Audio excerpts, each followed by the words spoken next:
The goal today is to talk about molding and casting. And so let's do that. And we are very lucky to have Julia here with us. You can leave yourself unmuted. And so at any time, if you want to identify something that I have misrepresented, that I have talked about in a weird way, please feel free to do so.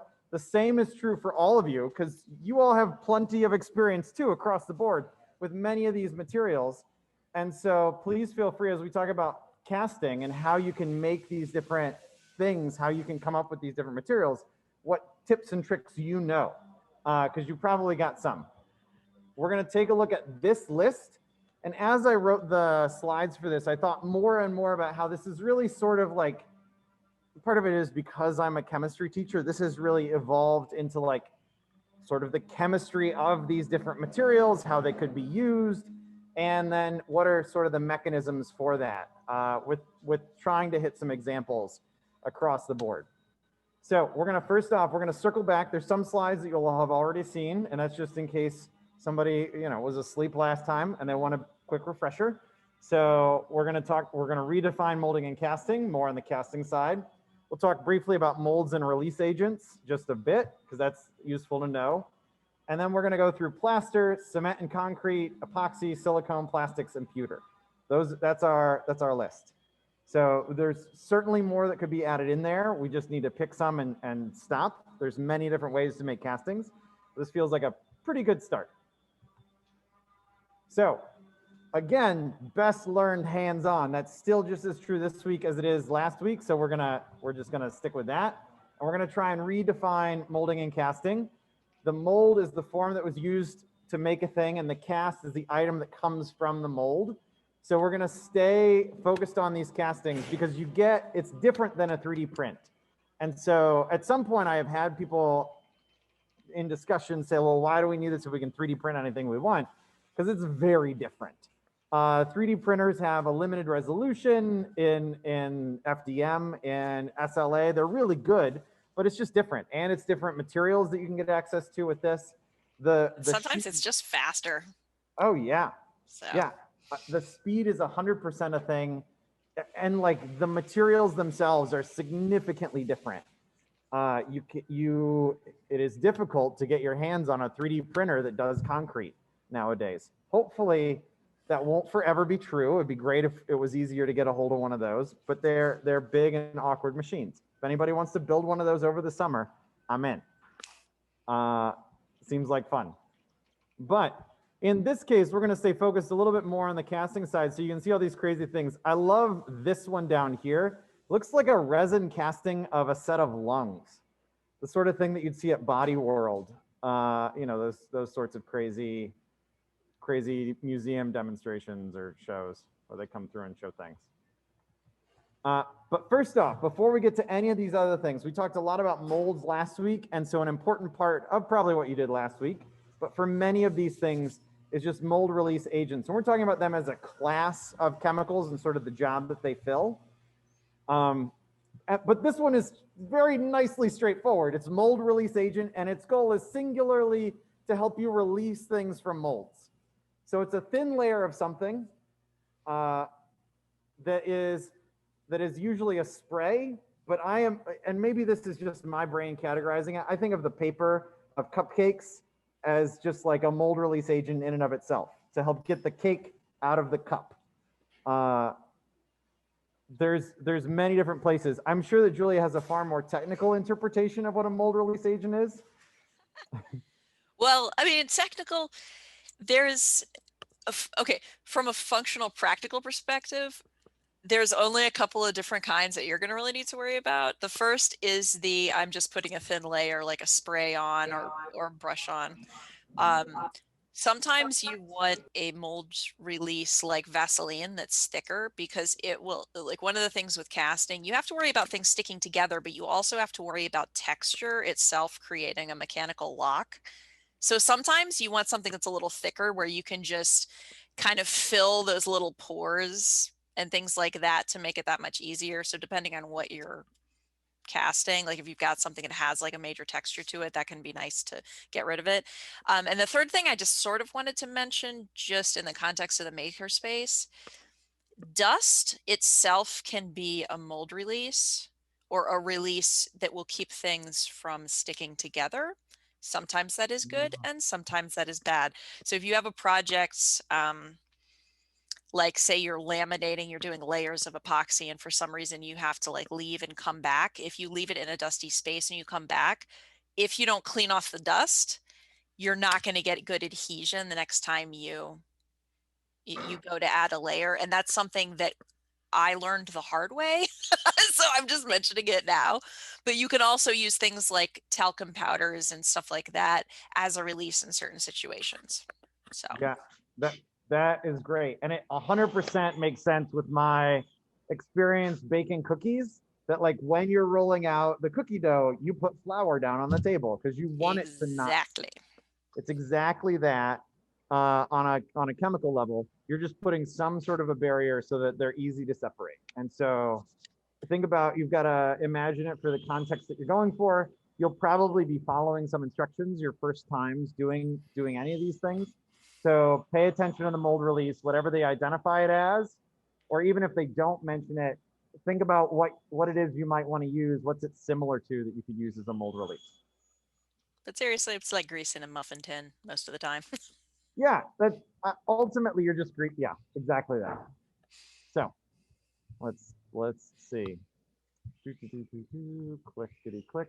Plaster. All right. So here's our first one of these different mold release, or of these different casting items.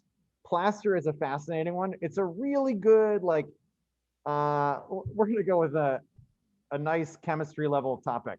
It is got 3 ingredients usually in it. This is from the plaster that you could buy at a big box store. There's calcium sulfate hemihydrate, calcium carbonate, which is just chalk, and crystalline silica, which is sand. I'm sure you can get different mixes of those things if you want to get in a mix design. But basically, that hemihydrate is a salt that wants to take on water, but when you buy it, it doesn't have all the water that it wants. So when you mix water in with the plaster, it builds out that crystalline structure and it solidifies into something that doesn't shrink that much when it dries. Is the trying to get through the nitty gritty of plaster. The real win with this is that it's very, very cheap, right? It's exceptionally cheap. It's all stuff that just comes out of the ground. And so there's no trickiness to it. It also does a good job with taking different materials mixed into it. I've definitely put metal meshes in plaster of Paris. You can see there's like glass that can be set in there, and it takes mold shapes really well. It's also very simple to use. Julia, you give a thumbs up. Is that your Yes. approval for? Hey, plaster is great. Another sort of practical thing, plaster has, like if you're going to procure some, it definitely has a shelf life and fresher is better. Yep. If you touch it and it has like little chunky bits in it, it's probably not good. So you want to go to the place that's going to have like the freshest, like getting it from a ceramic supplier is ideal. Yeah. Because if you go to, Home Depot or somewhere like that, who knows how long it's been sitting there. Absolutely. And if you see them storing it outside, don't buy it. Right. The another thing that I saw is that chemical calcium sulfate hemihydrate is actually used as, because you can relatively easily move it from being a full dihydrate down to hemihydrate, which means like half hydrated. Then you can take it back and forth. It's actually sometimes used as a reusable desiccant because it takes water on so well. So I would completely follow Julia's advice for buying. But if you already have some plaster, it may be possible, and I'm not encouraging anyone try, to like dry it out back to its dried out powder state. Oh yes. If you heat it, I don't remember what the temperature threshold is, but once you heat it, it basically enough, it just dusts again and you can reuse it. It'll just be chunky. So that can cause an issue as far as the I guess the resolution of your casts, where you may or may not want chunks directly on your surface. Yep. So, but it can be. I mean, I think that they heat and grind it, and it just becomes plaster again, and you add water. Yeah, I think that's ultimately, if it depends, it's probably whichever's cheaper, to get it out of the ground or get it out of some reused, reclaimed spot. But it is a wildly adaptable material. It's completely cheap because it's literally dirt, and it's a good one to try, especially if you have a mold that you think will make it through multiple casts or through multiple casting. You want to like figure out how much do you need. Could be a good way to go. Although it also could be dusty and maybe not the best plan. But that is Plaster Paris is like the light version of our next game, which is cement and concrete. And so cement is the glue in concrete. They are not synonyms. Just to be clear, and Grady from Practical Engineering says, every time you say the words interchangeably, some civil engineer runs out of batteries in their calculator somewhere, which is a charming joke. It's not mine. It's completely taken from Practical Engineering, but I really like it. They're not the same. Cement paste is the piece that glues it together, and concrete is the mix of all of the different things. Now I linked, this is just a big slide with a video. So if you see these slides again later, please watch this video. It's a great introduction to concrete. It is an entire area of study if you're going to be a civil engineer. You're definitely going to look into concrete and mix design and how this goes together. It essentially just has the four pieces: the cement, sand, which is the fine aggregate, pebbles or rocks, and those are the gravel. That's the coarse aggregate, and then water. And those are the four things. Pretty much in the same way that plaster will set up, cement paste sets up, and it gives strength to the concrete. Most of the time, you won't have to deal with this. You'll get ready mixed cement, ready mixed concrete. I just did it. Ready mixed concrete, and it will be good to go. You'll just need to mix water in based on the instructions, and that's it. It's nice and strong. The lower the water content, usually the stronger it is, for a bunch of reasons that are really interesting to explore. Also, the longer that it takes to set, the stronger it will be. There's definitely stories that you can get of an old construction engineer friend who would have taken their cement project in college and cooked it in the oven at their college apartment. I would not trust much that comes out of college apartment ovens for a bunch of reasons, but that's one of them. So you've got those sorts of things that come together. But in any case, definitely go watch this video. I'll put a link in the Foundations chat again, just so you can go see it, but it's definitely worth watching. It's like 8 minutes of usefulness. This is the guy who had that joke, by the way. He's got a ton of good stuff, but concrete in general is an ancient technology. I don't want to undersell it in any way. Even though it's just four things, it's been used from ancient Romans all the way to now, which is at least 2,000 years of history, and it's still going strong. Our entire modern world is using it as literal foundations. It's also very cheap, is one of the reasons why it's useful. A big bag of concrete might be $5 at a big box store. Again, if they're storing it outside, don't buy those bags. You want the ones that are stored inside. And nowadays, because there was a phase of concrete countertops being fashionable, they still sort of are, but maybe the sun is setting on that. I'm not sure. There was a few different reasons that cement has picked up in the maker culture. You'll probably find an expanded palette of cement than you would have found 10 years ago in a hardware store, where there might be a like pearl white cement concrete mix. There would be one with reinforcing fibers pre-mixed into it. There's all sorts of things that are going to be useful. And it's gone all the way from ancient Rome to, it's what they're talking about for building structures on the moon, is 3D printing cement concrete structures from moon rocks so that we can avoid radiation for our astronauts who stay on the moon for long periods of time. Same thing for Mars. They're literally having contests to see who can build the best 3D printed concrete structures. It's fascinating. But that said, it's a great building material. And what's really useful is that you can use a lot of additives. So there are many, many, many things that you can mix in with your concrete or your cement to make it work better in one way or another. They have positives and negatives, as with everything, but just here are some of the major highlights that we can take a look at. So the Corey, big you have one a that question in the chat. Oh. Is mortar also concrete? Oh, that's a good question. It's a similar, I think it's a similar thing. It still uses cement paste at its core, but it's probably got just the fine aggregate and you ditch the rocks. And I'm sure there's some other subtle nuance that I don't quite get, but it would be definitely in that class of you get it wet and it sets sort of chemicals based around the cement chemical structure. So it's like a very close cousin would be my response to that.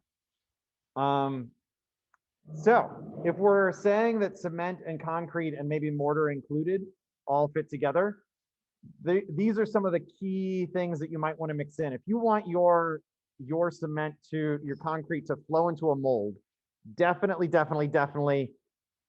instead of adding more water, you want to add in plasticizer. And this is a trick that gets lots of people. It's so obvious to add more water, but what you do is you dilute, that was a few words coming out at once. What you do is you dilute the cement paste so that it runs through, it may even leak out of the mold, and it can't hold the pebbles and the stones together as well if you get it that wet.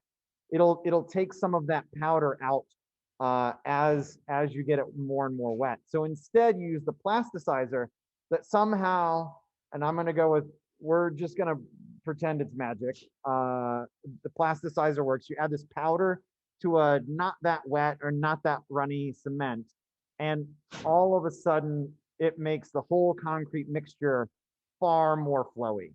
So it takes the entire concrete from being like peanut butter in consistency to being more like a warm honey or something that or even though honey doesn't flow super well, it would flow relatively well into a mold.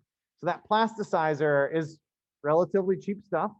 I'm not sure what its shelf life is. I would definitely see if there is one before you invest, but it's not that expensive. I bought some before. But it definitely makes it flow much more easily into any mold that you've got. So if you want to build something with nice crisp edges, it's certainly something to add in. It's also something you'd want to add if you want to use a spray gun. There are large scale spray guns for spraying in concrete, and you need to again sort of filter out the largest aggregate pieces for that. But a lot of times, if you watch YouTubers who have all of the tools in the world building concrete constructions, they'll do it with these spray guns for a surface coat, so they get a nice even surface finish. And so that's an interesting thing to take into account. But they almost always use plasticizer when they do that, so that it sprays really nicely. Then there's two other reinforcements you can add. So two categories of reinforcement. Large scale reinforcement. These are the rebar that you see sticking up out of construction sites. I walked here from Worcester Square, and on the way you can watch them casting concrete to make pillars and parking garages and some brand new apartments that are going up. And rebar poking up out of concrete is something that you can absolutely see everywhere.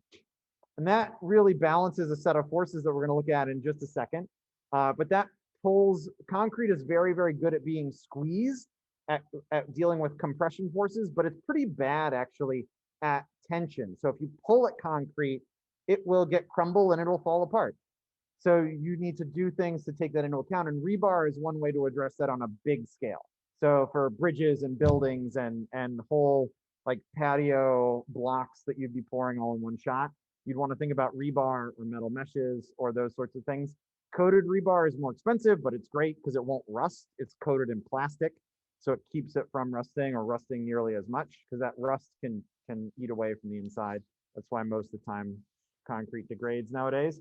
And then there's what makes it crumble is a bunch of things. If you've looked at plenty of old concrete, I'm sure you have, it crumbles for a number of reasons. Rusting rebar is a big one. But one way that you can fight that, if you want to really make it happen less often, is to use fiberglass segments. And these also, you can buy a 2-pound bag on the internet for less than $20. And then you sort of mix it in with your concrete, and it has like little 1-inch long fiberglass fibers. Wear gloves when doing this, but it mixes in really nicely, and it also will fight tension, but sort of on a smaller scale. So it won't help you with like a long extended piece, but it will keep it from crumbling a little bit more. People like to keep that away from the surface. So if you are going to have a surface layer and then more layers beneath it, a lot of the time people will keep the fiberglass lower so it doesn't show up. They don't want it to be a feature. It can get sort of stringy on the surface. But it is a neat way to reinforce on a smaller scale, like what would happen if it got hit pretty hard. It might resist a little bit better if there were a fiberglass reinforcement. But here's a good example. This is sort of a forecast for what it looks like when you have multiple things going together. But this is New Haven's Pearl Harbor Bridge. It's got those big towers and then the cables coming down. Bridge dynamics, if you're into your engineering forces, the cables there are all in tension, and the concrete on this bridge is usually in compression. So those pillars are being pulled down by all those cables, and the cables are pulling sort of up and away. The weight of the bridge is pulling down, and the cables sort of canter them in towards those central posts. It's fascinating to stand through and like, is this part of the bridge under tension or compression? Is it this or that? We're going to think about this a whole lot more when we get to our composite materials week.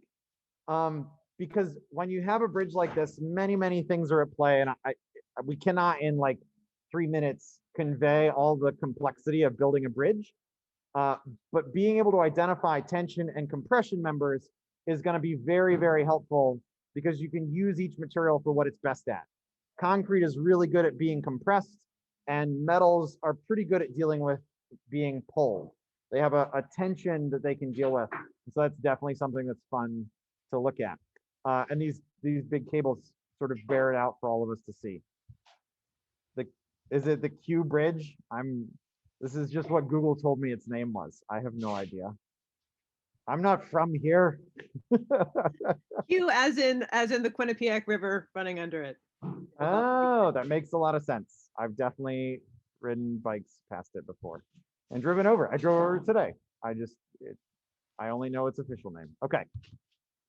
So here are 3 more things that you could add into concrete.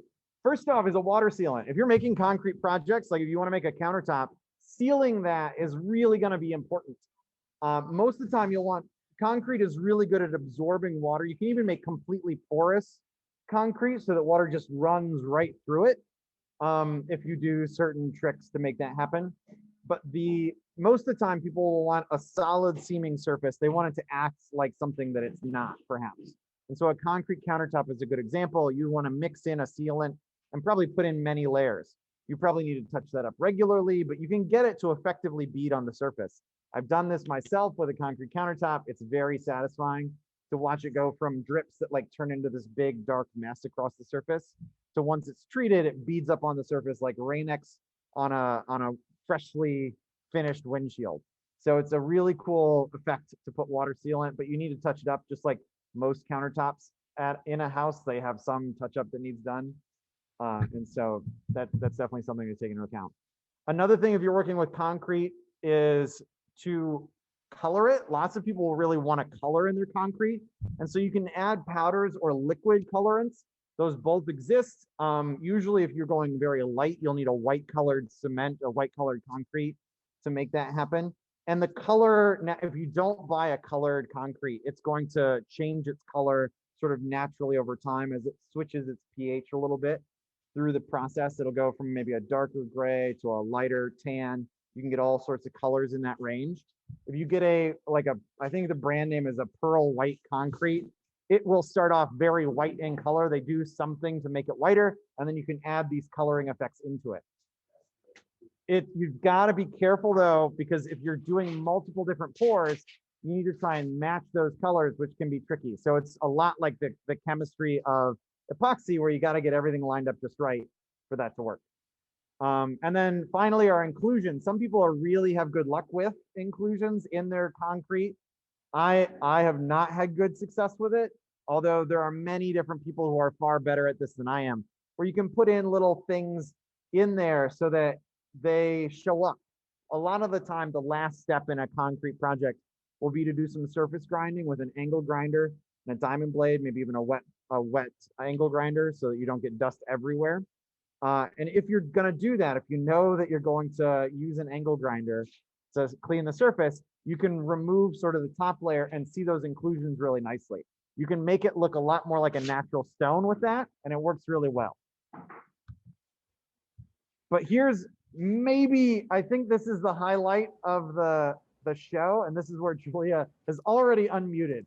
Lots of things to say from the get-go. We're going to talk about epoxy. A quick question, if I can get the dog out of the way. When it comes to cement, is it worse? Like I've heard of, you know, painting cement at the end versus putting stuff in. Is one preferable? Different reasons to do that? I think putting it in, you've got the color that would go all the way through. So if you're ever worried about it chipping, you would still have color after it chips, but you can certainly paint cement. Lots of people will paint, it depends on the nature of a basement in a house that you might have. In the last house that I had, I painted the basement floor so that it looked nicer. You can paint the surface of a cement. It's definitely a surface covering. And so you may take that into account. You can paint the surface and you can stain the concrete. The color to the concrete itself is going to give you a different, it's definitely going to look like it's the material that's colored versus the paint on top. Like you can tell the difference. Yeah. All right. So epoxy, here we go. Epoxy is an entire fascinating class of chemicals. I went a little nerdy on it this week, where you get these interesting rings of carbon in long chains up to maybe 25 long, but it's this entire naturally occurring and then synthetically enhanced class of chemicals where basically what you're able to do is to get things to polymerize. So little pieces that all get built up into strings of chemicals that interlock into a web that becomes really hard to undo. Epoxy resins are naturally occurring, like you can see on the top left, that's it coming out of a tree, or there's amber in the sort of bottom rightish. Those are both very naturally occurring, like tree resins. And then there are the synthetically made ones that are still maybe of natural origin in some regards, where there's the one that's like a bar top with bottle caps in there, or even cast a flower inside. Or canoes often will get, a wooden canoe would get coated with the surface and maybe a thin fiberglass mesh to keep it waterproof. All of those different instances, an epoxy is going to be something that is a chemical reaction that you deliberately make happen so that it goes from liquid materials into solid materials. And they fit into this sort of class of chemicals that are all based around one particular functional group. You really wanted to go down the organic chemistry wormhole, which is fun to do. But basically, you want something that magically goes, and it's not magic, but it goes from being a liquid to a solid. And it goes into a really tough solid that will hold that shape. It will sit where it is, and it will do lots of things. If it's got a material that it's next to that's got a rough enough surface, it will form chemical structures right into the surface of that material and hold on to it really well. It's some of our best glues are epoxies, but then you can also, because it builds up a volume on its own, it can be its own structural element. So there's some really cool opportunities for that. Epoxy bridges and all sorts of things. The next slide is just sort of going down the rabbit hole of what sort of epoxy things you could build. But it'll take the shape of molds, bonds to surfaces. There are many variations of this chemistry because it's a class of chemicals. It's not a specific one thing like plaster or the cement paste is. You've got a lot more variety. So some of them are runnier, some of them are thicker, some of them take longer to set, some of them are much shorter. Some of them give off lots of gases, some of them give off very few, and there's tons and tons of variations. And next up, the internet absolutely loves epoxy, especially right now. It seems to be all over the place. There are tons and tons and tons of projects. This is just literally the first screenshot from a search of epoxy videos. So I'm not particularly endorsing any of these, but some of them look really cool. But there's tons of good examples and bad examples of how to use epoxy from the internet. The best thing about these is that they provide a story with usually some level of learning or experience that you can say like, oh, I like how that product moves. Or they'll show off their brand because maybe it's sponsored. And so you can see that's what that material flows like. Here's a trick for that one, right? You can sort of acquire all of these different things while also getting ideas of really cool stuff. Like epoxy river tables look cool. I don't know about an epoxy cutting board. That feels like one I don't want to have. But like this, whatever this coastal scene is, not a jam I could do, but it looks really cool. These fun, like making fire happen inside of epoxy where it's not really a fire, it just looks like it. Those are really fascinating to watch come together. Not only do these videos have like entertainment value on their own, I think they are a good way to learn some things. Julia, if you were to try and characterize epoxy as a category, what's your first thoughts if you're trying to introduce the idea to someone? Well, as far as resins go, like to me, I mean, to me and what I've done, epoxy, there's epoxies and urethanes. Yeah. And epoxies are what you would use for laminating and encapsulation. Like you can see them here, like a river table, or people use it for boats and surfboards. It's really, really good at fighting corrosion and things like that as well. So it has a lot of practical applications and it sticks to everything. It's really, really sticky. As far as I know, it doesn't have as much flexibility. So if you have something that's going to move, then you may get cracking with it. And that's where you would choose a urethane. And they tend to be a little more expensive than urethane. So if you're doing a bunch of like small castings, like, yay big, unless you need them to be like really, really strong and like, can hold up to being hit with a hammer or something, I would do it in urethanes rather than epoxies. But also you can see all these, like on this here, you can see all these really super cool effects where it transmits light beautifully. You can do like a solid chunk of it, pressure cast with wood to do a blank for turning on the lathe. Like there's just all these different really cool possibilities. So can we quickly go over the difference between urethane, epoxy, and resin? And I know there's overlap in there. Yeah, well, I don't want to get like the science wrong here. It's kind of like I know like the practical applications here. I will verify what I can. Yeah. Yeah. So you go for it. I'll back you up.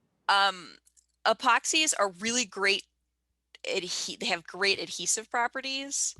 And they tend to give you that really nice sort of like shiny clear effect. And they layer well, like they'll gel out nicely. Urethanes will give you a little more flex.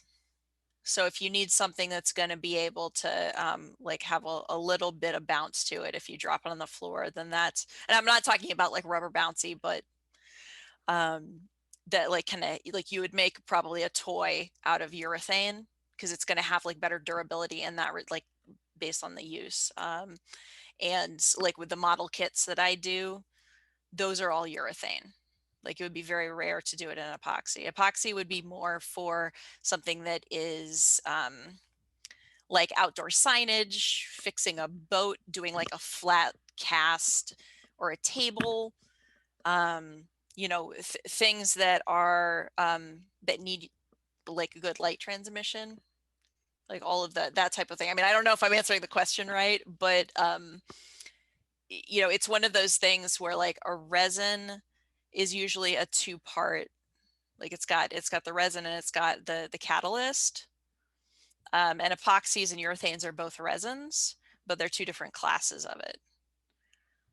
Yep. So yeah. I'm probably not explaining this right, but no, I think you're spot on. Just like it's a chemical reaction that causes the liquids to harden when you combine.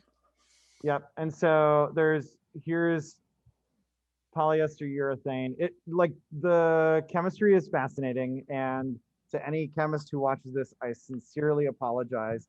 But there's a difference in their chemical nature, right? And so we saw lots of those 6 carbon rings in the epoxy that I had pulled up that was all based around one functional group that sort of makes long interconnected webs. And that's why it's so rock hard rigid, because the chemicals, basically once they're formed, it's very, very hard to break them. And because they're based around that thing that essentially looks like it's got 4 legs coming off all the time, it's going to make a really strong interlocking piece. Whereas these make more like long straight chains that are going to have a little bit more bend and pliability between them. And so a urethane in general is going to be less rock hard, but it's a similar sort of thing. So if you're looking at the goop coming off of a tree and like trying to wrap your head around it, the one that you can sort of like mush just a little bit, the like hard, but not rock hard stuff, that's going to be a urethane. And the one that's amber is it would be like an epoxy sort of version of a resin where it's just rock. It's literally a rock. So you've got that sort of a dynamic between the two. And that seems like the big difference. Lots of people like the epoxy version, and it makes it onto YouTube because you can machine it just like wood. And so it's very machinable that way because it's a harder material. I think the urethane probably would machine well, but it's going to be gummier in any of those machines as you're biting through it with a saw, let's say, or if you're trying to sand it, it's going to turn gummier rather than like cleanly be ripped away with each blade cut. So that's sort of the practical piece. And there are, so the question is, are tree resins used? There are definitely natural variants and versions that are based around those sort of nature-based things. I've used a low VOC at I collaborated with somebody and they showed up with this stuff that was made from trees and low volatile organic content epoxy resin, which I believe the label. I don't know what it was about other than that, but it said that it was naturally formed and from trees. It looked the same as everything else. You know, it came in a jug that looked like an industrial process, but presumably it came more from a tree than from an oil barrel somewhere. Oh, another thing that may or may not functionally matter to you guys in your projects. Epoxies are really good at resisting chemical kind of erosion, but they are sensitive to UV light. Polyurethanes are the opposite. They're less sensitive to UV. They won't like crack and get brittle as easily as epoxy will, but they're going to break down more if you expose them to like chemicals and things like that. So it's always good to check, like when you figure out what your end use is and what it's going to come in contact with and like what the possible pitfalls are. You know, is it something that's going to be outside in the sun all day long every day? You know, and base your materials choices on that. Yeah, yes.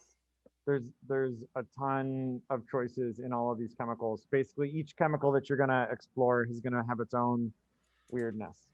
And so I think that people find one that they like for the projects that they like to do, and then they just stick with it.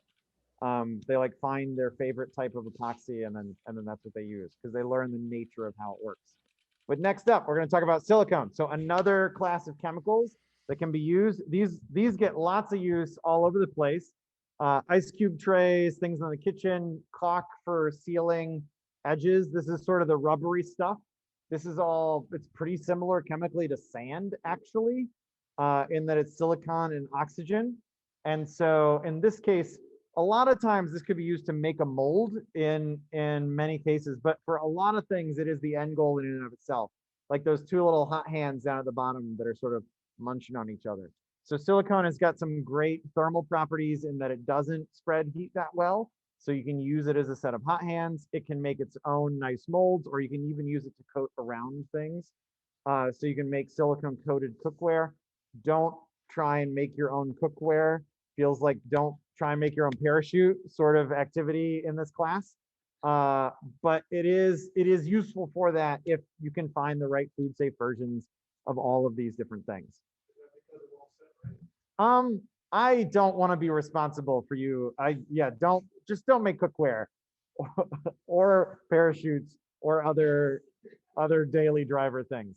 But it's good to get started with exploring these things as you're using it. Silicone's a great material for all of them.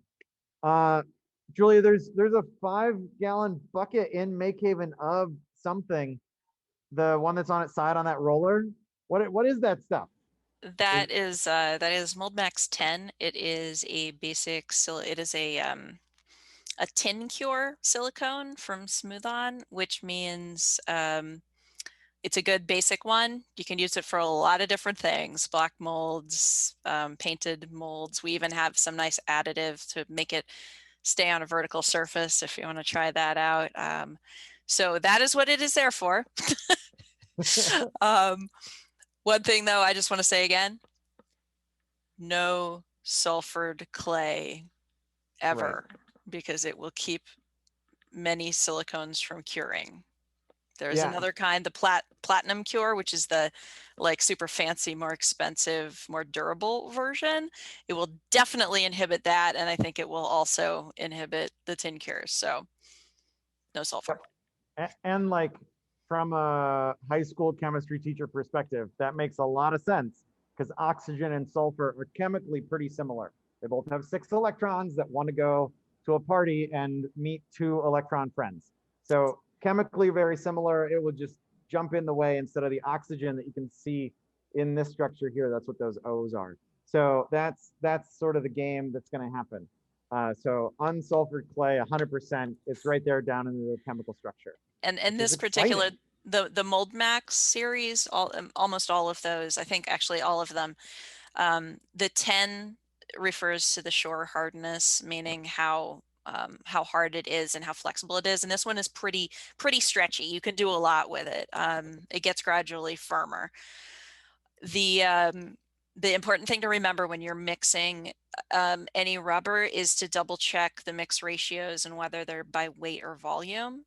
And this particular one is done by weight, so you need a scale, because there are the two parts. There's the rubber and then the activator, the catalyst, and you have to be very precise with it, or pretty precise. I mean, it's not, we're not like shooting rockets into space here, but but you don't want to eyeball it.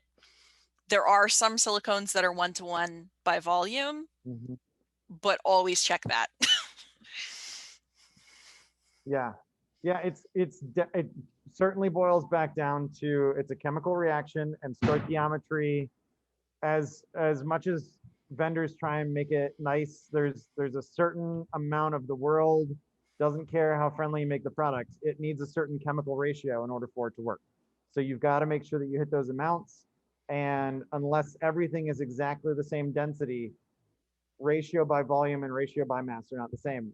I had this discussion with somebody this week who said, oh, just use the scale on the epoxy that we had in the space, but the density of the 2 materials was different enough that does not work. And so you've got to be very careful that you're following those instructions, because usually they're not the same for the ratio by volume and the ratio by mass. Yeah, pretty much with any molding and casting materials that you're going to use, you always triple check the instructions on the package before you get going. Make sure you know what you're looking at and how you're supposed to be measuring everything. Yep. That is the best advice for all of this. Okay. Next up. Triple check. And then check it again. And check it one more time just for good measure. Yep. All right. Now here's an interesting one for castings. And this is a great TED Ed video. I don't know how many TED Eds you watch. I will like get on a train and it just is a wormhole. But this is a good one about the history of plastic, how it started off trying to figure out how to replace ivory billiard balls, which seems like a noble quest. And then it really wandered from there. It went lots of different ways. And now we've got disposable things as the result of an industrial machine to build acrylic for fighter jet. There's all sorts of twists and turns in this story. But for good or bad, we have plastics here in a way that is very hard to ignore. The odds that you touch plastic on any given day are probably about as high as like eating on a given day. Hopefully both of those, hopefully eating happens every day, and then the rest is all up for grabs. But the common availability of plastics really, really is something that makes it a resource that we could make use of in many cases. So any plastic that's thermal set instead of chemically set, and this video is going to want to autoplay. It's another one I'll put into the links, but any plastic that's thermally set can be recycled. And so the plastic numbering system gives you some indication of what's going on there. Plastics 1 and 2 would fall into this category. 2 is high density polyethylene. And then I think it's maybe 4 is low density polyethylene. But those ones are heated and put into their form. And so that means that basically you can heat it again and put it into another form, which makes it a really interesting plastic if you're trying to use it to reuse or to recycle. There's this graph here of like plastic waste management from 1960 to 2018. That's just sad. Don't look at it too long. You're gonna feel bad about everything. But the key here is that there's lots and lots of things that you can build with plastics. And Alex is doing a great job building a plastics shredder. He's on his way. He's like trying to get that motor to work out just fine. But using plastics that are around you are really a good way to go. There are many fancy plastics that you could buy, like acetyl delrin and other things that are very machinable, which is fascinating. But then there's lots of them like HDPE or other polypropylenes that come in pellets that you can use for injection molding and all sorts of things. So it's definitely a good area to explore. It may be a little trickier than just make a mold and all of a sudden, poof, it happens. You pour it in and then it hardens. This has definitely got more logistics to make these work. But they work really well. It's why they're used on an industrial scale, because people can mold them, which is a really fast way to make things. And you can do that so effectively with plastics. It's part of why they're everywhere,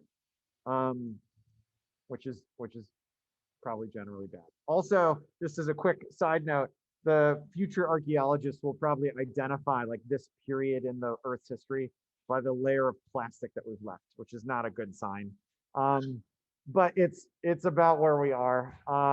Some people have even called it the Plasticine era, like the plastic era, which is, there's, in any case, if you can find a good way to reuse plastics, pretty much everybody's going to cheer you on here at MakeHaven, because it's good for the environment. So that's definitely a good thing to take into account. But old milk jugs can be easily shredded and heated. Like I've seen some really awesome mallets made where you take old milk jugs and you melt them around a turned piece of wood, and then you get like a nice tapping mallet for like in a wood shop, because it's got some give, but it's also a nice rigid material. It would form a mallet really nicely. Yeah, there's so many good follow-up questions about our use of plastic in the future. Future people are going to ask so many things about us. So, and then our last one, to get back a little bit more towards, poor Wally of the future. The last one is pewter. And so this is a really fascinating one. It's one that I played with last in a meaningful way all the way in high school. And I think I had some leaded pewter that I was handed by an art teacher back then. I'm not sure. She just had old stuff she wanted to get rid of and thought I'd have fun. That's your short-term memory. Yeah, yep, that explains a lot, doesn't it? Woo! All right, so the pewter is a metal that's mostly tin. It's almost entirely tin, and then there's some antimony, which is another interesting metal, and then a little bit of copper, some bismuth, which makes fascinating crystals, and then occasionally silver. Since the 1970s, if you're buying new lead ingot or new pewter ingots, there's not lead in them. So there's that. But if you wanted to melt down pewter and use it, that's definitely something that's tricky. We do have an induction heater at MakeHaven. It's cool. There's some slag right there on the top from it cooling down. But it could be something that's really neat to see happen. You can make some really fascinating things. You can make your own game pieces if you're building a board game. You can make, classic chess pieces out of pewter. There's lots of people made old-timey cookware or fine, like that looks like a high-end Victorian wine pitcher, probably with lead in it, because, they didn't know. There's all sorts of interesting things that can be done, but you definitely need a heat tolerant mold. But good news, it's cool enough that silicone could actually do it. So most silicones would be able to handle this. You can pour molten lead in, and so there's some good examples that you can find. The heat tolerant molds is actually a link to someone on Instructable showing you how to do it with pine cones and like acorns and some of those things, which is a cool way to do it. To get an open face mold that you make out of silicone and then pour in metal so you have little metal decorations. They showed, I've seen people make their own like knobs for a dresser out of pewter, so you can like have your own custom hardware on furniture in your house, which would be really kind of fun. You know, if you got a cabinet with all the cat things in it, you can make a silicone mold of the cat paw print and then cast it in metal. That sounds like a real commitment to cats. I don't know if I could do that myself, but I know that there are people in the world who could. And so good for them if they can make that happen. It would. Oh, and for the record, Mold Max 60 from Smooth On is heat resistant up to 560 degrees. So that's a mold we could just make if you want to pour pewter. Awesome. That sounds really cool. And so the induction heater I was talking is probably the melting pot that you're talking about. Is that that little one? It's the little one. Yeah. I can tell it's an induction heater because it's got a big old heat pipe. It's just passing current through. It's actually doing interesting electromagnetic things to heat up the metals. It would be a fascinating physics lecture in and of itself. But mostly you plug it in, turn it on, and it gets hot. That's the great part of it, is that it just will work. So that's actually the end of our slides. It's sort of a short list, but I figure we might have lots of different questions and thoughts and things to think about with these. There are many different quirks to all of these materials in their different ways. Another good one that could be included is maybe if you could get I don't know off the top of my head, but brass was right up at the beginning. Depending on the heat that some metals melt at, it may be possible. We don't have quite an honest to goodness forge here, but there's lots of good ways to try and heat things up. I've definitely seen high schoolers that build a forge out of an old fire extinguisher and a few other things. There's lots of different stuff to put on equipment lists and see what's going on. 1700 degrees. 1700 for degrees. brass. Aluminum is 1220. Yeah. So those are both very high. The steel of the reason why fire extinguishers get used for like backyard forges is because they're made out of steel, which has a much higher melting point than the other metals that are in there. So there's sort of that's its own entire category of the internet, where people will show you what they do with forges in their backyard, just like putting metals into water and watching fish tanks explode with all of that. But if you have green sand, which is the material that you'd need, you can make a form and pour in metal and get nice metal molten shapes. Not something that probably would be good to do inside of MakeHaven, but I hear there might be a patio in the future and we can go do weird things out there too. So there's all sorts of fun ways that you can try and make stuff with many different options. But casting is basically the other half of all of these molds that we tried to make last week. Which brings us to the show and tell portion. And any questions that you've got, I am so fascinated to hear what happened last week and what's going on. Oh, and also just as a quick other side note, so intervening really quickly, this is molding and casting, so we're finishing this unit. Next week is going to be all about Eagle or KiCad and drawing circuits, and then maybe ordering those circuits from a fab house. If you stay tuned after the class is over, we maybe will get to milling our own circuit boards here. I don't want to say that it absolutely should be able to happen. The Tormach CNC should be able to handle it. Flat cam is beautiful and great, but that tool chain is something that I haven't personally done here yet. But I know that I've heard whispers that it has happened. So we're just gonna talk about drawing and ordering circuit boards because you get a nicer surface finish on them anyways. That's the game plan for next week. But I think that the homework half of it would be more of just like a wild card. So we'll talk about that logistically. We'll go through, but there's many layers to unpack with that. So we'll just sort of go over that conceptually. I'll support anybody who wants to try and do that. because there's tons of cool options. I can even hand you a circuit if you want. And then ordering your own circuit board to be shipped to you from Shenzhen is really cool. So we're going to head in that direction. We'll see what that is. But this week we're going to try and do castings from any of our molds, or maybe make new molds, or it would, you know, it'd be cool to just see a river table happen. Somebody really gets into epoxy and like makes that as a go for it. I'd love to see some of that stuff happen too. So that said, I've been talking for a long time. Any immediate questions from anybody in the group? Good. No, maybe it's show and tell time. Julie, do you have anything that I completely missed? I guess the only thing that I would maybe mention, just from a like keeping the pressure off scenario, not all molds have to be rubber molds. Sometimes you just need one of something. So there's this whole category of things called waste molds, where you mold your original, you get one mold and the mold gets destroyed in the process, but it doesn't matter because you only needed one of them. So if you guys want to make something, but you don't want to commit the time, energy, and or money to making a rubber mold that you're only going to use once or twice, that is totally a category that's, you know, frequently it's plaster or something like that. And it also gives you the option to do investment molds, which would be the sort of things that would fire in a kiln. So you could do like glass casting, which is, I can see Kate there, which is a thing we could do, probably tapping the glass source for help, because they're super cool up there and very helpful. We've got sort of a little thing going on.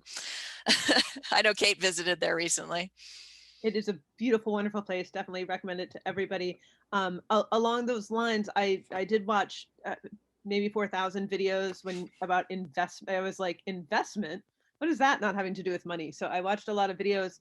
And do you have a good source for sand? It seems like that's a piece that I like. Well, actually, 320 mesh sand. For a lot, for a lot of stuff, you could get it through glass suppliers, but you can also get it through Sheffield Pottery, which is a local pottery place, or local meaning Massachusetts. But that's where I get a lot of my supplies, like clays and plasters and things like that. So maybe we should get some plaster for the shop to have. But you can actually just make molds out of for glass casting, as far as I know. Yeah, I'm imagining a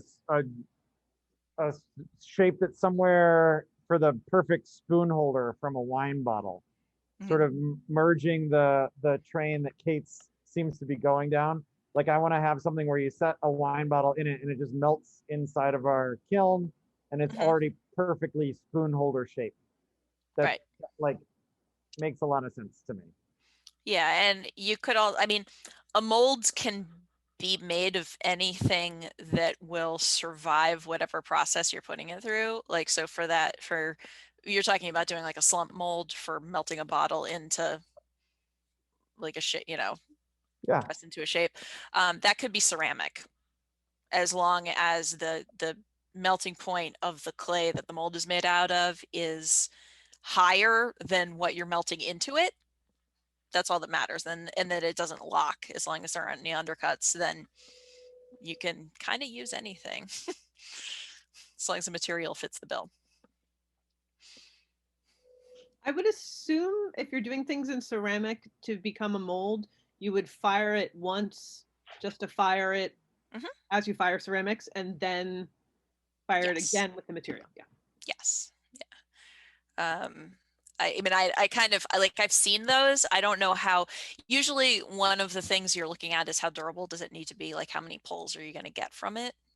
And so that'll kind of influence your thing. But sometimes there's a one-use molds, like an investment mold, where you have to chip it off of your original to get it off, because that's something like with lost wax bronze casting, you have to remove the entire investment mold from your bronze. It just crumbles off and you chip it off. But you could, depending on your shape, make a rubber mold to create many investment molds in order, like, so, you know, say you've got like a little flower shape or something, you would, you know, make the mold that comes apart, or you'd make your your mold shape, and then make a rubber mold of that mold in order to make many, many flowers instead of having to redo it on an original each time. Which is fascinating, but also feels like it would be a really cool thing to go after.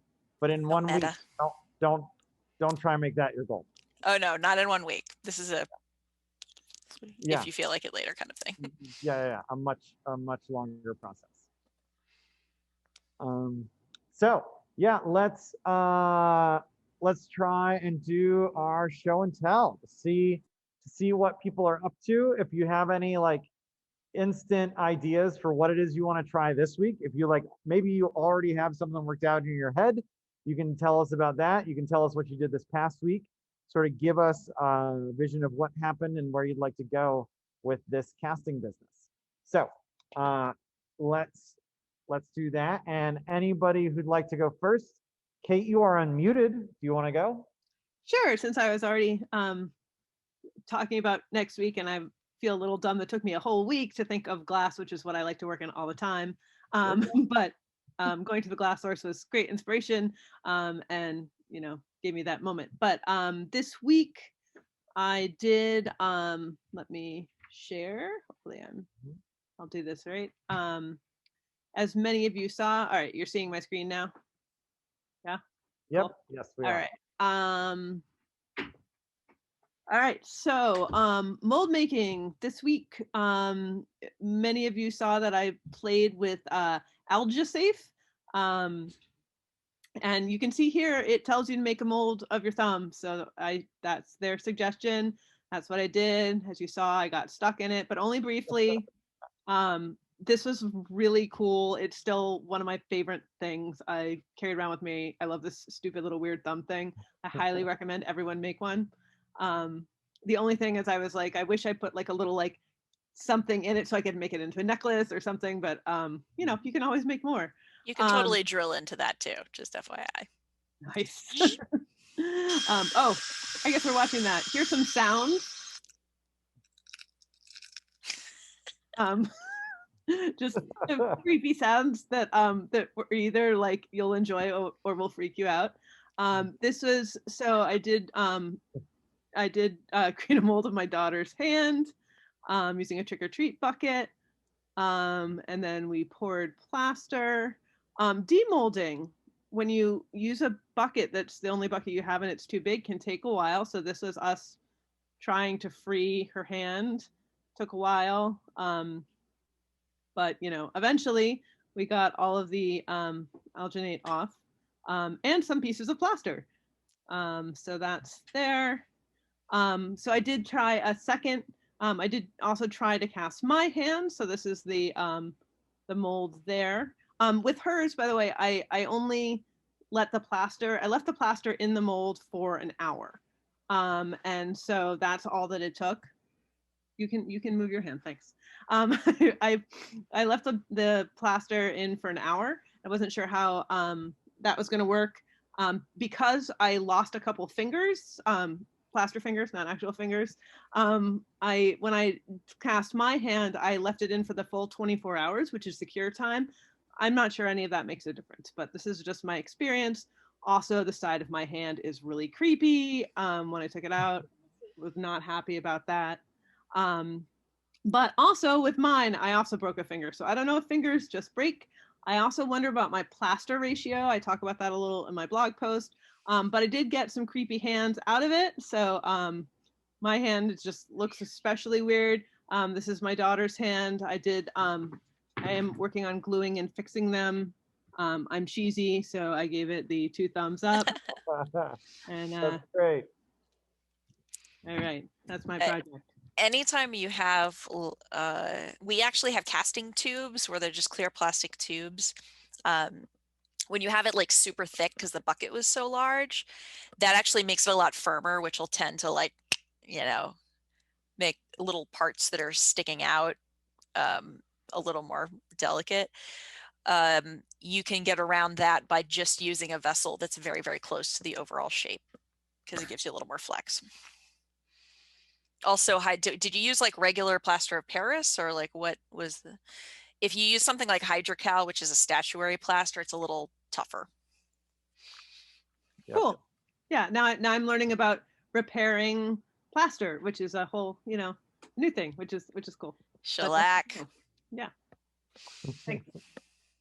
Yeah, that is a lot of fun. It makes me think about, like, you could have cast the hook into that thumb to like make it a necklace. You can also cast LEDs are already epoxy. That's their base. So you could definitely put LEDs inside of your epoxy thing. And there's like the string LEDs that are already on a string is great. But then you can do individual ones. And then we've got that Arduino skill. So you can do weird, like, lit up epoxy things where you do your own light show inside of that game. But yeah, all right. Next up, who would like to be the next to share? Is that a wave? Well, God is going to do it. All right. I will mute everything. Hold on a second. Where's the cursor even at? Okay, there we go. Mute.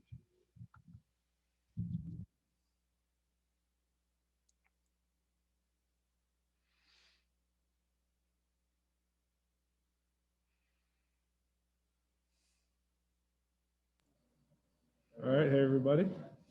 So let me share a screen here. It wasn't eventful week as far as molding and casting, but I did get some other stuff between this last week and the week before regarding some CNC stuff. So let me share a screen here. So, okay, you all see it. So this is a clock I got from a tutorial online. So what I'm planning to do is to cut a 1/4 inch of 2 different color woods, have a darker backing, and then drill the depth of the top wood so that all those numbers and shapes show up kind of nicely. But then talking to Jen, it seems like inlays are also an option. So I'm kind of split between the two, but I can make more than one clock, so I might end up doing that. But I'll probably do that a little later this week. So let me turn off the sharing. So also, I completed the Mobius strip. Nice. So it's nice and bendy on the corners here, you know. It's a little tape here. The kerf I got to the edges here. I'd like to get some glue to hold this in place. And maybe I'll just measure it out and cut out a few other pieces. Actually, I'll probably do a bunch of other pieces. I'll probably have a bunch of extra I'll put on the shelf after I get that done. But just to show you, it wasn't exactly a clear process. So, oh, there's quite a bit of lag there. Okay, so this was an earlier process. I left one of the lines in, so it cut that off. I mean, I think the pieces fit. Or no, that's not in the right one. But the point I'm trying to make, spiral design, you know. So you try it once, it doesn't work. You find out something that works better, you correct, and you go on from there. So I also got the Raspberry Pi case printed. It was a little thick. It didn't quite connect well. So I'm gonna measure the kerf on here, make the adjustments in Autodesk 360, and possibly use a Prusa next time instead of the Markforged, because everything came out a little thicker than the dimensions that I had made out for it. So for molding this week, I'd like to do some forks, spoons. I got this plastic case, hoping to mold this out of maybe some bioplastic. I got some tapioca starch. I got also some hemp seeds. And I also have a binder like like a xanthan gum. I'm gonna mix that with, and try to get a nice cast of this to see how durable it is. You know, put stuff on it, maybe some liquid, see how long it lasts. So I'm really looking forward to that this week. And you could actually do a plaster mold of that Oh, shape. so let me unmute. Hold on. If you that shape that you just had comes apart very cleanly, so you could actually do a rigid mold if you wanted to for some reason. So you mean like make a plaster mold and then put something into the plaster mold? Yeah, he'd be because that form comes apart completely in sort of clamshell format, meaning it doesn't have any mechanical locks to it at all. The mold itself doesn't have to be flexible necessarily, which is not always the case, but in this case it is, because that's how that thing was manufactured. It had to come apart. And so, you know, it's kind of nice if you wanted to do a mold and then work the mold in some way to change the shape, like add to it or carve in a design, or, you know, you could do things like that. And another thing that's cool about plaster is that it's hygroscopic, which means if you put something that contains water in it, it will draw the moisture out. That's actually how slip casting in ceramics is done. So I don't know if that, for your application, if that would matter with the material that you're using, but if that moisture removal is something that would be beneficial, then plaster would do it. Cool. It sounds like we're good. Can you hear me? Is a important follow-up. Okay, great. So awesome. We had a couple people share and some more questions being asked and answered. That's great. Anybody want to go next to share what you did this past week?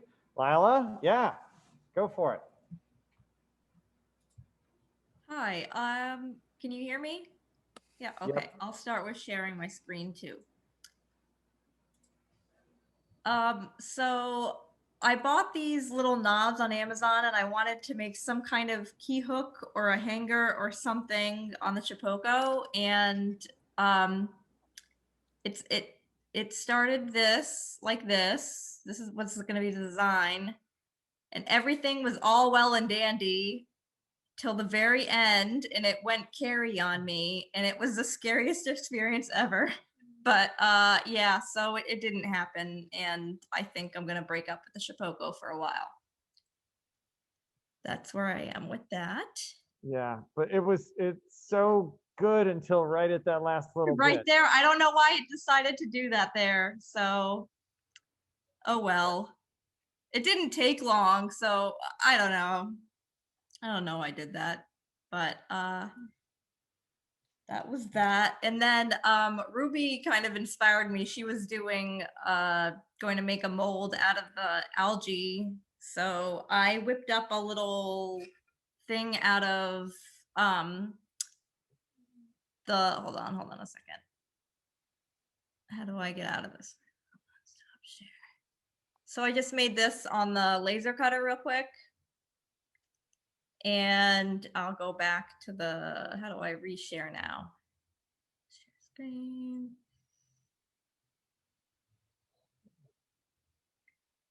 And yeah, we put it in the pressure and it shrunk a lot. So much that Corey kind of makeshifted this little takeout container where we poured the resin in, and I probably left out a couple steps of pictures, and there it is. And I have, hold on, again, let me unshare the. So you pressurized alginate? Yes. Oh. We just wanted to see what happened. Yeah, I've never done it. Really see it. It came out. Yeah, like it came out kind of, the copy of it kind of has bubbles in it and it doesn't look that great, but it was an interesting experience. And for next week, I'll share the link to the video, but I spent a few days 3D printing this mold, that I would like to pour, I think like concrete, even plaster in. Hold on, let me kind of. So it's 3 pieces that look like this and they're kind of spirally. And let me see if I can balance it in my hand.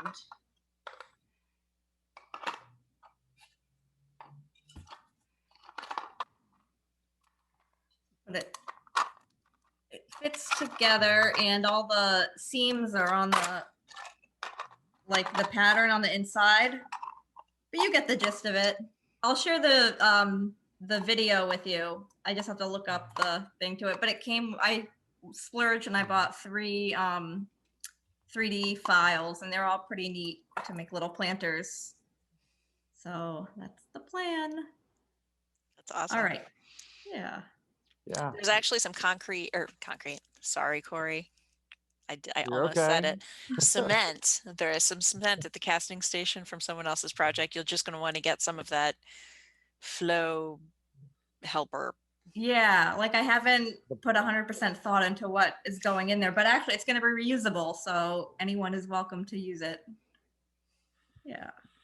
All right, next. All right. So let's see. Aaron, go for it. Yeah. Firstly, happy International Women's Day, everybody. Thank you. Thank you very much. Yeah. Okay, what am I doing? Yes. All right. So I spent this weekend cleaning up my website and generally just like getting my act together, which really needed to happen. So can everyone see my browser okay? Yeah. Yeah. Okay. So I made this new little section called creation and just neatened it up a little bit. I wanted to break out what I'm doing a little bit better and just like it may not be its final form, but it's simple and easy for me to look at. So I think last week I talked about this like no exit sign that I was building, but I got a chance last Wednesday to actually get badged on the planer so I could clean up the epoxy. And I just hit it one time and it ended up like being pretty great. So it was sort of like a, less is more kind of thing where I realized, I just needed to get off the surface layer of epoxy. It's kind of cool that the epoxy was sitting just below the surface, that it ultimately wasn't touched. Corey was nice enough to notice that, and people were like pointing out that the gradient was kind of cool. So it was like really just like a very like serendipitously successful, simple project.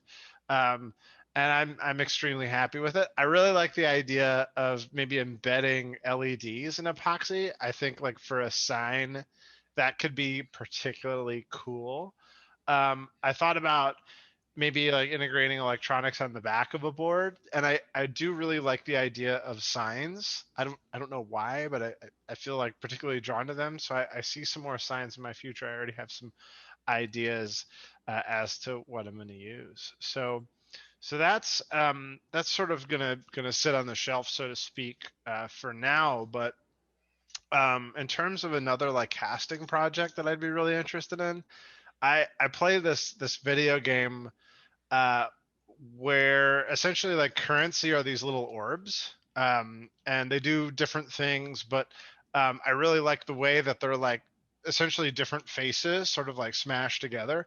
And I bought one of them, and this is made out of brass. This is the Exalted Orb. This is like this guy right here, or this one. I lost the other one that I had, which made me really sad. But I would love to be able to recreate this rather than have to buy them from Ukraine. So, I think it would be really cool to do that, even if it wasn't brass, like maybe to do it in pewter. Or it's a very small object, so there might be some complexities there. I'm known to bite off more than I can chew almost for every first project. So Doable. Totally doable sounds great. Yeah. That sounds delightful. So yeah, I would love to make some more of these. I know my friends would really like them. They'd make great gifts. Yeah. So that's what I'm thinking.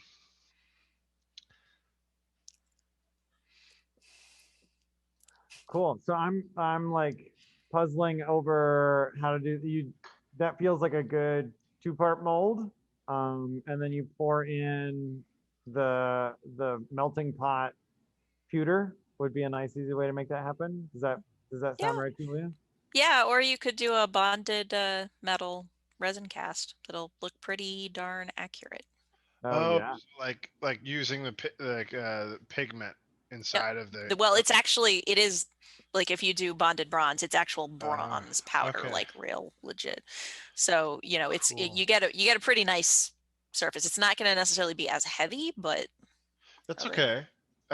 So like, what would I use this bronze one to like as my base to sort of? Well, if you want to this? copy that would be your original to make the mold from. Cool. Mhm. Very cool. Yeah. And it even could be a pressurized block mold so that you cut it open with a X-Acto or a scalpel. I like scalpels, but Yeah. Something. said the creepy nice. person. No, they're nice and thin. They, you know, you don't have the wedging action of a larger knife. You just get used to, you have to perfect your like hopping out of the way quickly move Yeah. for when you inevitably drop one. Yeah, they're small. So that's fascinating. All right, we've got more people to share, and so let's see. We could do Ruby or yeah, Ruby, you ready to go? Yeah. Hi. Let me share my screen. Well, yeah, the pictures are better quality. I have like my little tests of resin here, but let's see. Okay, don't look at my desktop. It's very messy. What am I? Okay, kind of stuck here. It's so All right. sad it leaked. Here we go. Review. So I did two things this week. First, I made an attempt at resin coasters, and it was a good first attempt, but it didn't really come out how it was supposed to. I tried making my own mold from using the algae thing, and I sort of just made the mold using a piece of wood, a little piece of pine. And what I forgot to do once I opened up my mold is I forgot to seal like the edges, like because it kind of split. And it kind of just slipped my mind because in the moment it didn't, like the resin didn't spill out. But I mean, it was a great first attempt. This is what the coasters look like. I put them through or I used the bandsaw to like try to even them out. But parts, it's kind of too thin, or it was kind of too thin to do that. So I kind of just didn't bother. So I just did the best that I could. But I mixed in. So sorry, this is epoxy. This is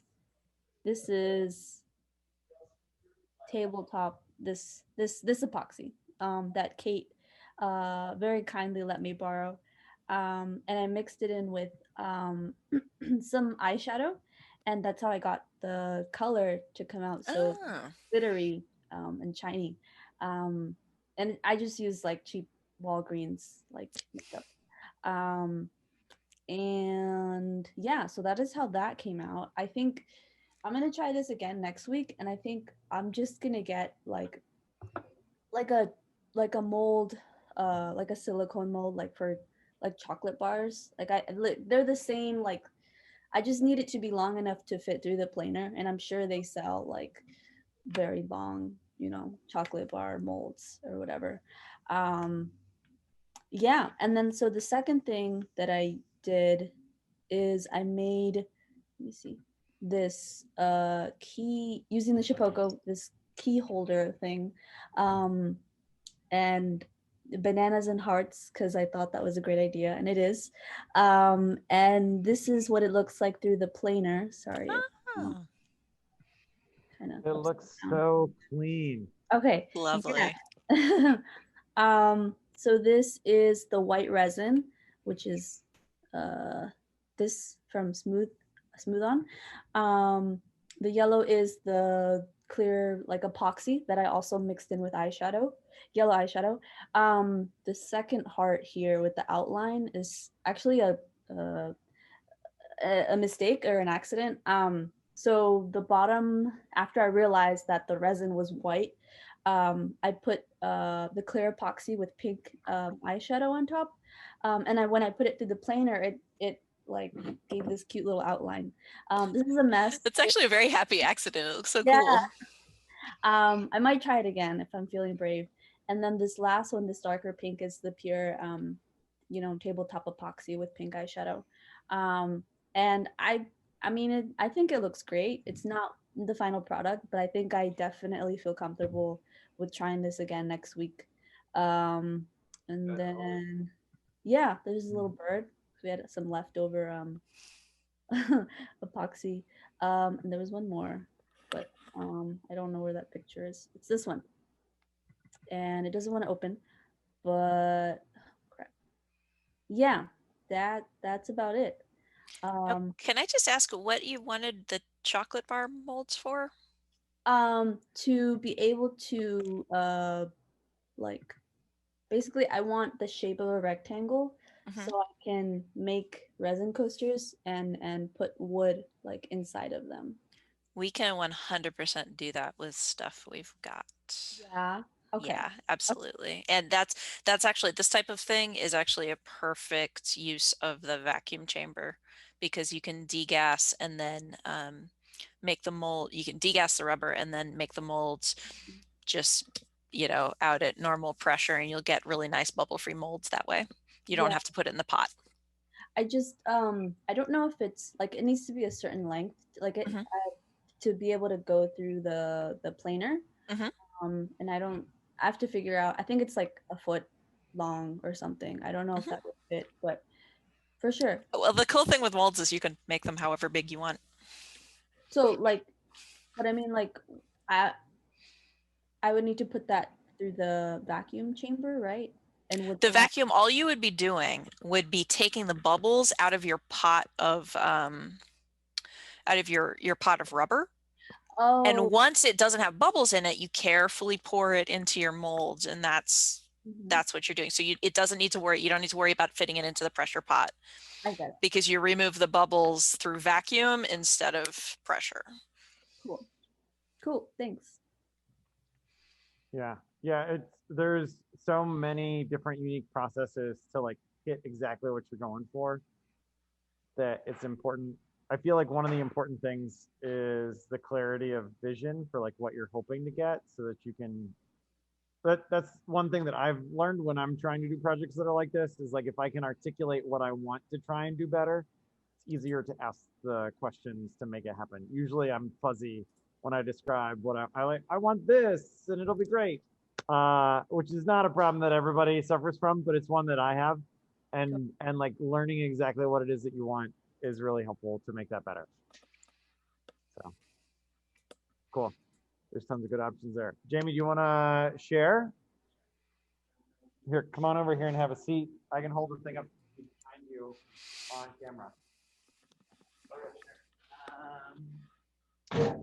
Hey, folks.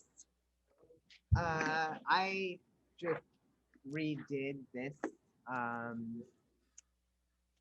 When I brought it home, I put varnish on the other side to protect it, and it got on this side.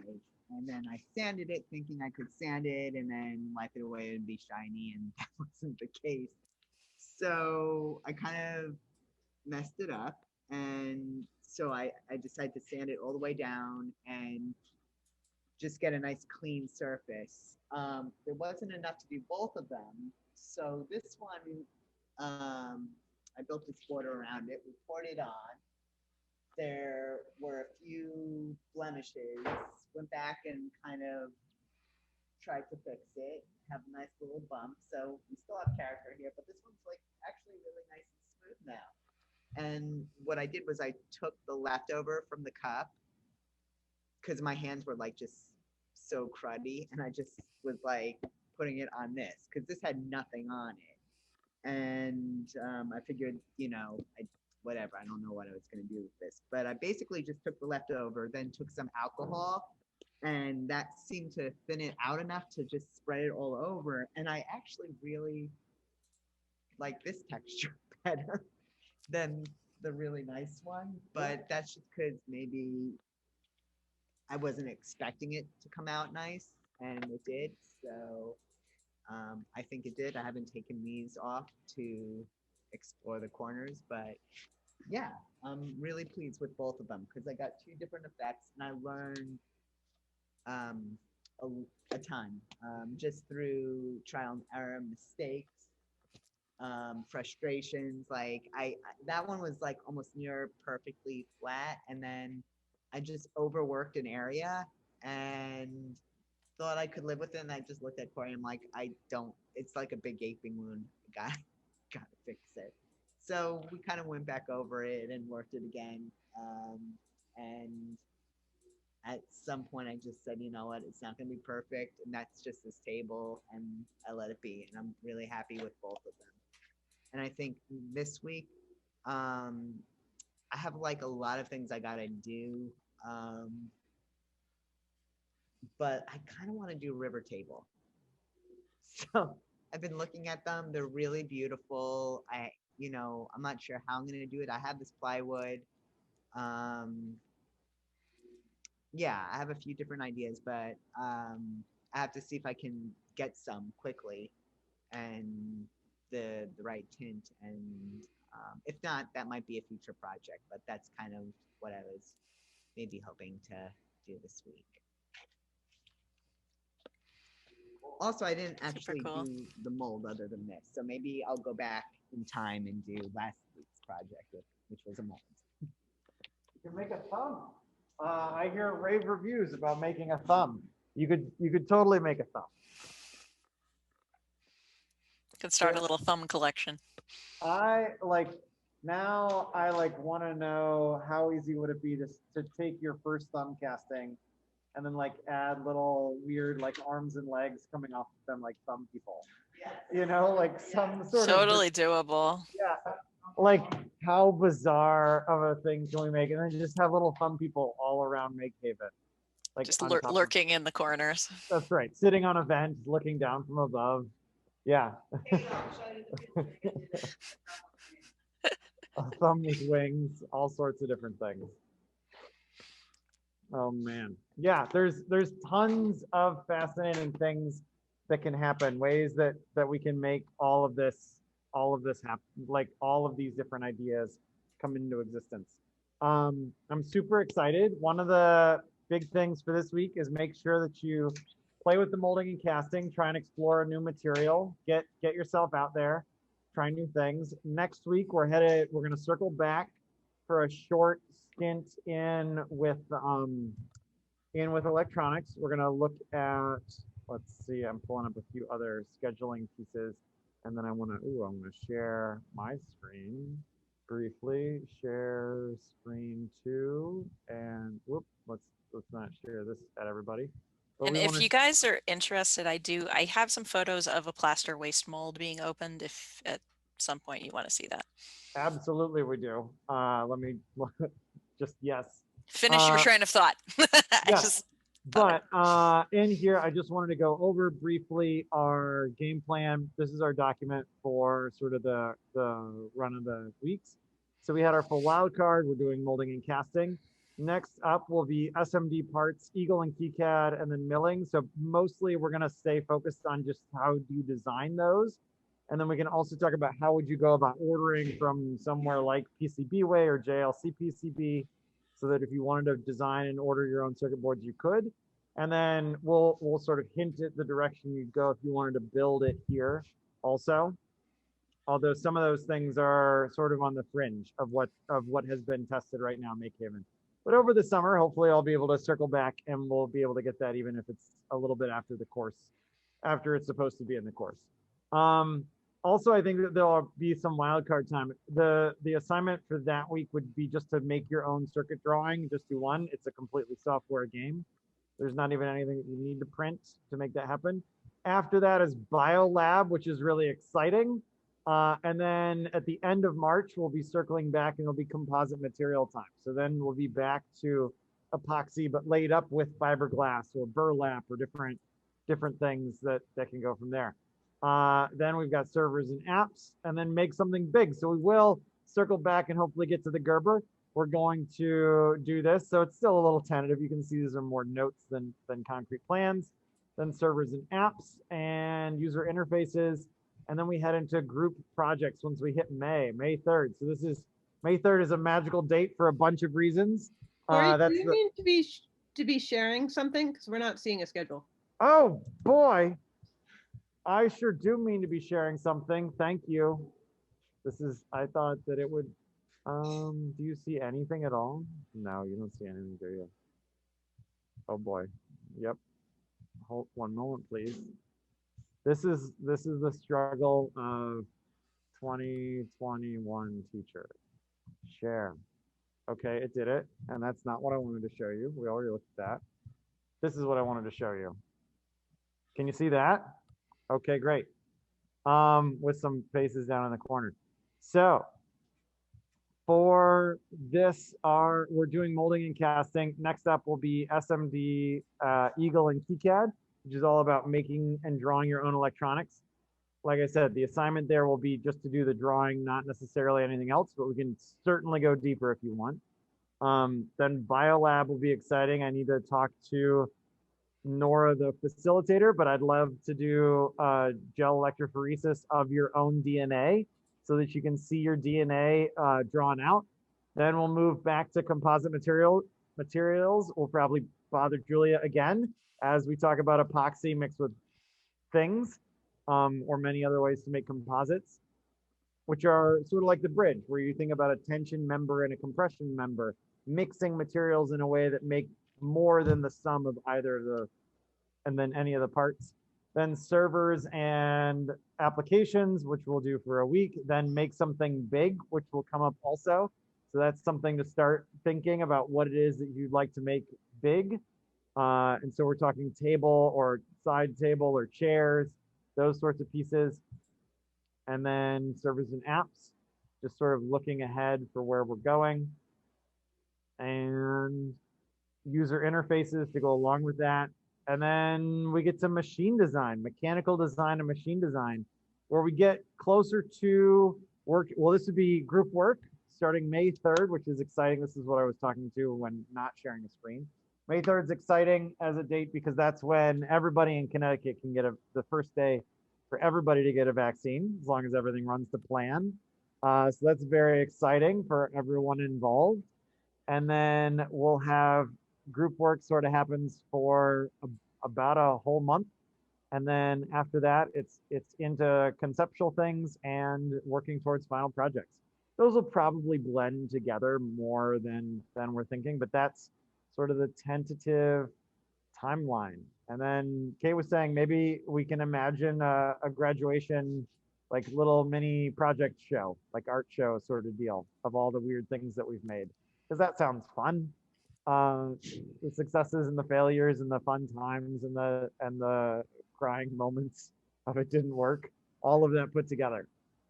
So that's generally the game plan. If you're looking ahead, wanting to see where we're going, I'm definitely looking forward to it. Also, I pulled up here because I only know how to shop in one place, which is a little sad. Here's Amazon pulled up concrete fibers. And so here's concrete fibers for like $6 or $15. Here's the plasticizer stuff, Supersizer 5. You can get 2.5 pounds for $22. That's great for splitting if you're going to do a bunch of molds. Then we could get a bag and split it amongst 5 people. It would probably be more than enough to go a long way. It looks like this is someone literally just selling you a Ziploc baggie of it, which is, don't order from them, is my immediate thought. Nondescript white powder. Yep, don't buy that one, whatever that is. But yeah, there are many different things that you can take into account if you're trying to do concrete for projects like that. So those are some of my thoughts. Let me get back from sharing my screen. I'm going to stop the share. And Julia, if you have those pictures to show, that would be awesome. Yes, I am actually trying to make them a slightly easier format so that I can show you guys. All right. So, because I took like 4 million photos while I was taking it, doing the thing. So, all right. So, waste molds are one of the ones that I was talking about where you just need one. And these are the tools you need. It's essentially just like burlap, a couple of random tools, a few buckets, some hydrocal, and you're good to go. It's not complex. Oop, hold on. Okay. All right, so this is actually a batch of plaster with bluing mixed into it for the splash coat, which is this first layer that goes right on the surface of whatever you're molding, so that when you're chipping away, you don't hit your cast. So that will become apparent later. So it gets poured on, so you get an initial coat, and this is the layer that takes all the detail. But you can see it's just plaster. It's really not complicated. Then it's covered in, you make sort of tubes out of burlap by dipping them in plaster, and this reinforces it. And okay, and so this, I'm sorry, I'm sort of like skipping around a little. The original gets messed up a little bit when it's coming out, but this one stayed fairly whole. The original gets removed, and then the void is filled with plaster here. And I ended up reinforcing the back a little bit. This is something cool that we'll probably go over with composites.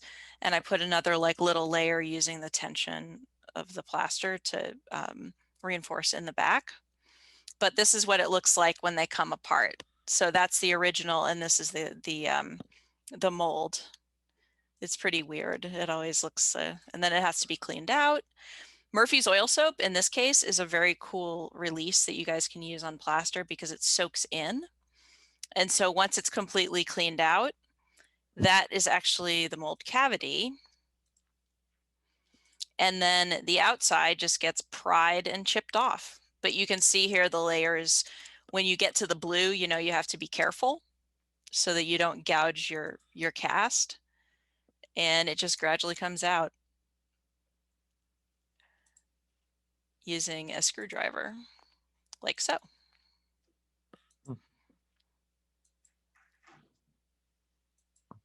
And then, yeah, so let me see. So it pries right off. And then you kind of just bit by bit by bit, take all the little pieces off.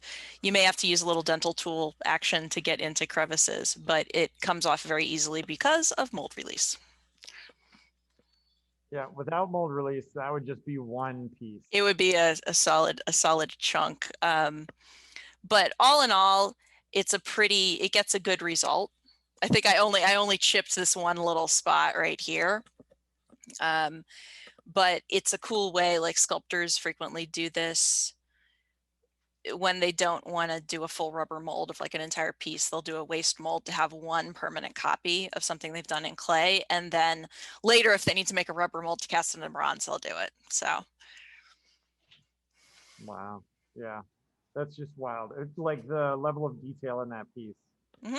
It's perfect.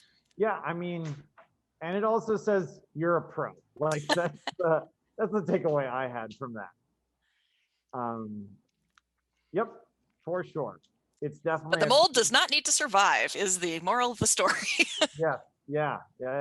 That's definitely where we're at. The only caveat being that if you mess up the mold, you do lose the whole piece. So you gotta, like, first time around, maybe have help. That's why I'm here. Yep, that's awesome. There's so many cool things to try this week. I'm definitely excited to see what happens. For those of you that are still like on your way towards making a mold and casting something from it, if you haven't seen it yet, the level of detail that you get is just incredible. So definitely want to make sure that you get, even if it's a weird mold or something that is just a thumb with maybe arms and legs, there's nothing wrong with that at all. Just go for whatever strange ideas you've got. Make yourself a mold and enjoy. Challenge accepted. Mm-hmm. Mm-hmm. So, yeah. Yeah, the level of detail is just Don't alarming, overthink it, Kate. really. Everyone's hands are creepy. Yeah, hands are just weird. It's a weird little thing that we've got attached. But yeah. Cool.